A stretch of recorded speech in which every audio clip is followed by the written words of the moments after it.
अर्णव खैरे आत्महत्या प्रकरणावरून उद्या दुपारी 12 वाजता भाजपचं आंदोलन। ठाकरेंच्या स्मृतीस्थळावर जात भाजप सद्बुद्धी आंदोलन करणार।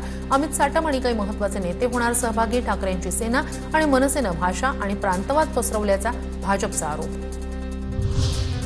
मुंढवा जमीन गैरव्यवहार प्रकरणी निलंबित तहसीलदार सूर्यकांत येवलेंची पोलिसांकडून चौकशी। पार्थ पवारांचं पुण्यातील जमीन गैरव्यवहार प्रकरण शीतल तेजवानीची आर्थिक गुन्हे शाखेकडून 6 तास चौकशी। तर पॉवर ऑफ अटॉर्नी देणाऱ्या 275 शेतकऱ्यांना नोटीस, 10 जणांचे जबाब नोंदवले।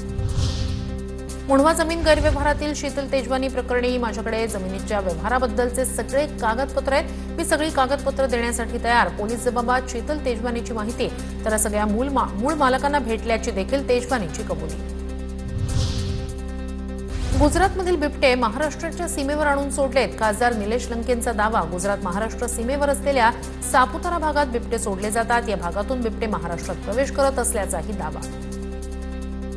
सोडलेले बिबटे ते महाराष्ट्राच्या बाउंड्री आणून सोडलेत आणि ते नाशिक भागातून इकडे जास्त वावर वाढलेला आहे। त्या भागात बिबटे आणून सोडले आणि ते बिबटे सगळे महाराष्ट्रामध्ये जास्त प्रमाणात या भागात आलेले आहेत।